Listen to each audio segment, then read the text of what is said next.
We've got part one of the strange case of Dr. Jekyll and Mr. Hyde. Some setting information before we get started. So this takes place in London, England in 1800s. There was a huge divide between classes during this time. So the wealthy or upper class was very, very wealthy. Middle class was still a respectable class of ladies and gentlemen. And then we had the lower class, which lived in poverty and slums and ghettos. It was just very bad. Some of the setting locations mentioned in Dr. Jekyll and Mr. Hyde include Cavendish Square, which held upper and middle class citizens of London. Dr. Lanyon is this distinguished doctor who lives at Cavendish Square. Like Leicester Square is the upper middle class part of London. This holds older homes that were once magnificent. Dr. Jekyll lives here. And then we've got Soho, which is the slums of London. There was lots of crime and overpopulation in this part of London, and this is where Mr. Hyde lives. Part 1, Story of the Door. Mr. Utterson, the lawyer, was a man of a rugged countenance that was never lighted by a smile, cold and embarrassed in discourse, yet somehow lovable. It was a nut to crack for many, the bond that united him to Mr. Richard Enfield, his distant kinsman or a cousin. It was reported by those who encountered them in their Sunday walks that they said nothing and looked singularly dull. It chanced on one of these rambles that their way led down a by-street in a busy quarter of London. Two doors from one corner, a sinister block of building thrust forward its gable on the street. It was 2 stories high, showed no window, nothing but a blistered door on the lower story. Tramps slouched into the recess and struck matches on the panels. Mr. Enfield lifted up his cane and pointed. "Did you ever remark that door?" he asked. "It is connected in my mind," added he, "with a very odd story. I was coming home about 3 o'clock of a black winter morning, mind you, 3 o'clock in the morning, what is he doing? And I saw a little man stumping along eastward at a good walk, and a girl of maybe 8 or 10 who was running as hard as she was able down a cross street.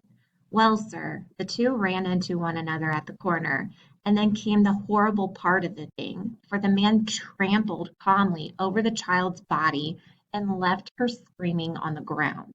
It sounds nothing to hear, but it was hellish to see. It wasn't like a man, it was like some damned juggernaut. I gave a view holler, saying he's just yelling after him, took to my heels, collared my gentleman, or grabbed him around the neck or grabbed him around the collar, and brought him back to where there was already quite a crowd about the screaming child.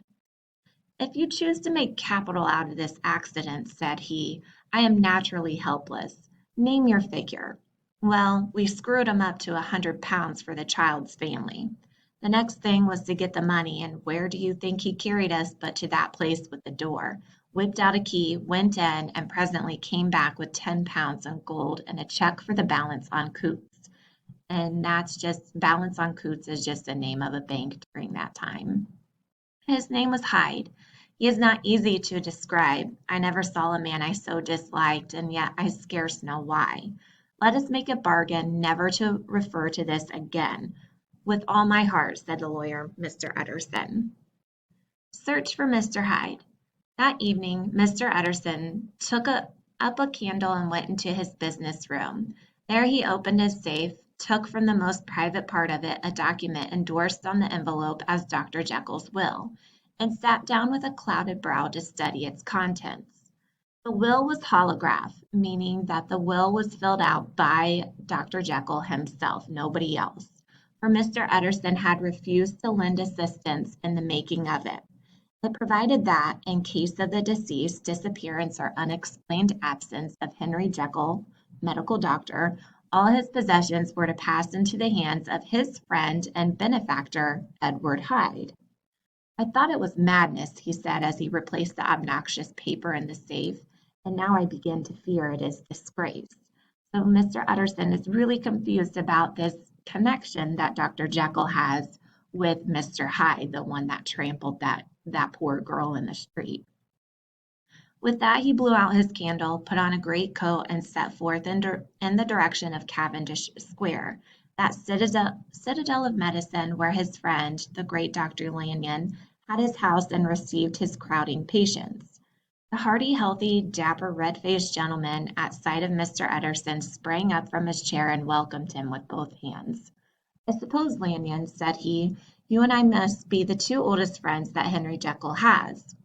"We were," was the reply, "but it is more than 10 years since Henry Jekyll became too fanciful for me. Such unscientific balderdash," added the doctor. "Did you ever come across a protégé of his, one Hyde?" he asked. "No, never heard of him." That was the amount of information that the lawyer carried back with him to the great dark bed on which he tossed to and fro, until the small hours of the morning began to grow large. From that time forward, Mr. Utterson began to haunt the door in the by-street. If he be Mr. Hyde, he had thought, I shall be Mr. Seek. So he's basically trying to figure out who this Mr. Hyde guy is, saying that he's going to stalk his house, stalk that door until Mr. Hyde appears so he can see who this guy is. He thinks that he has some kind of hold over his friend. And at last his patience was rewarded. The man was small and very plainly dressed, and the look of him, even at that distance, went somehow strongly against the watcher's inclination. Mr. Utterson stepped out and touched him on the shoulder as he passed. "Mr. Hyde, I think? I am an old friend of Dr. Jekyll's. I thought you might admit me." "You will not find Dr. Jekyll. He is from home," replied Mr. Hyde, "but it is as well we have met, and you should have my address," and he gave a number of a street in Soho. Mr. Hyde was pale and dwarfish. He gave an impression of deformity, without any nameable malformation. He had a displeasing smile, but these could not explain the disgust, loathing, and fear with which Mr. Utterson regarded him. The other snarled aloud into a savage laugh, and the next moment, with extraordinary quickness, he had unlocked the door and disappeared into the house. Round the corner there was a square of ancient, handsome houses, now for the most part decayed from their high estate and let in flats and chambers. One house, however, was still occupied entire, and at the door of this Mr. Utterson stopped and knocked. A well-dressed elderly servant opened the door. "Is Dr. Jekyll at home, Poole?" asked the lawyer. "Dr. Jekyll," said Poole, "has gone out." "I saw Mr. Hyde go in by the old dissecting room door, Poole," he said. "Is that right, when Dr. Jekyll is from home?" "Quite right, Mr. Utterson, sir," replied the servant. "Mr. Hyde has the key. We have all orders to obey him. Good night, Mr. Utterson." So again, he's just noticing how weird it is that Mr. Hyde is allowing himself inside Dr. Jekyll's house. The part of the house that he's in um, going into or entering into is part of the house that faces a more slum part of London. So the back door faces the bad parts of London, the front door faces the more middle class part of London. And the lawyer set out homeward with a very heavy heart. Poor Henry Jekyll, he thought, he is in deep waters. Dr. Jekyll was quite at ease. A fortnight later, about 2 weeks later, by excellent good fortune, the doctor gave one of his pleasant dinners to some 5 or 6 old cronies, all intelligent, reputable men, and all judges of good wine, and Mr. Utterson so contrived that he remained behind after the others had departed. This was no new arrangement, but a thing that had befallen many scores of times. Where Utterson was liked, he was liked well. Hosts loved to detain the dry lawyer when the light-hearted and the loose-tongued had already their foot on the threshold. They liked to sit a while in his unobtrusive company, practicing for solitude, sobering their minds in the man's rich silence after the expense and strain of gaiety. To this rule Dr. Jekyll was no exception, and as he now sat on the opposite side of the fire, a large, well-made, smooth-faced man of 50, with something of a stylish past perhaps, but every mark of capacity and kindness. You could see by his looks that he cherished for Mr. Utterson a sincere and warm affection. "I've been wanting to speak to you, Jekyll," began the latter. "You know that will of yours." A close observer might have gathered that the topic was distasteful, but the doctor carried it off gaily. "My poor Utterson," said he, "you are unfortunate in such a client. I never saw a man so distressed as you were by my will, unless it were that hide-bound pedant Lanyon, at what he called my scientific heresies. Oh, I know he is a good fellow, you needn't frown, an excellent fellow, and I always mean to see more of him, but a hide-bound pedant for all that, an ignorant, blatant pedant. I was never more disappointed in any man than Lanyon. You know, I never approved of it," pursued Utterson, ruthlessly disregarding the fresh topic. "My will? Yes, certainly, I know that," said the doctor, a trifle sharply. "You have told me so." "Well, I tell you so again," continued the lawyer. "I've been learning something of young Hyde." The large, handsome face of Dr. Jekyll grew pale to the very lips, and there came a blackness about his eyes. "I do not care to hear more," said he. "This is a matter I thought we had agreed to drop." "What I heard was abominable," said Utterson. "It can make no change. You do not understand my position," returned the doctor with a certain incoherency of manner. "I am painfully situated, Utterson. My position is a very strange one. It is one of those affairs that cannot be mended by talking." "Jekyll," said Utterson, "you know me. I am a man to be trusted. Make a clean breast of this in confidence, and I make no doubt I can get you out of it."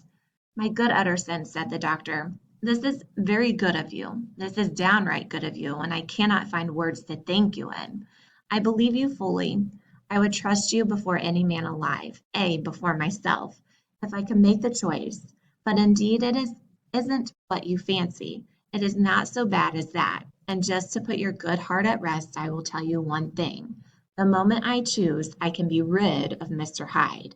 I give you my hand upon that, and I thank you again and again. And I will just add one little word, Utterson, that I'm sure you'll take in good part. This is a private matter, and I beg of you to let it sleep." Utterson reflected a little, looking in the fire. "I have no doubt you are perfectly right," he said at last, getting to his feet. "Well, but since we have touched upon this business, and for the last time, I hope," continued the doctor, "there is one point I should like you to understand. I have really a very great interest in poor Hyde. I know you have seen him, he told me so, and I fear he was rude, but I do sincerely take a very great interest in that young man. And if I am taken away, Utterson, I wish you to promise me that you will bear with him and get his rights for him. I think you would, if you knew all, and it would be a weight off my mind if you would promise." "I can't I can't pretend that I shall ever like him," said the lawyer. "I don't ask that," pleaded Jekyll, laying his hand upon the other's arm. "I only ask for justice. I only ask you to help him for my sake, when I am no longer here." Utterson heaved an irrepressible sigh. "Well," said he, "I promise. We've got some foreshadowing taking place here, some warnings from Dr. Jekyll. It sounds like he's got a secret that he's trying to get across. This is called an omen or a bad omen, like something bad is about to happen." The Carew murder case.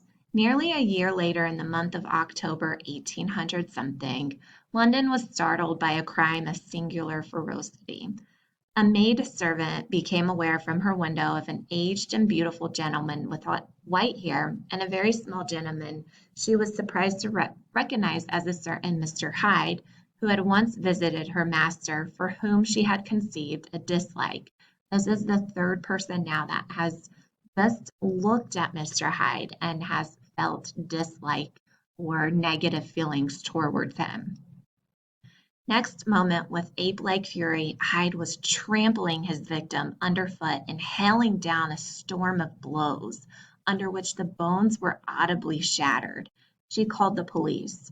The stick with which the deed had been done had broken in the middle under the stress of this insensate cruelty, and one splintered half had rolled in the neighboring gutter.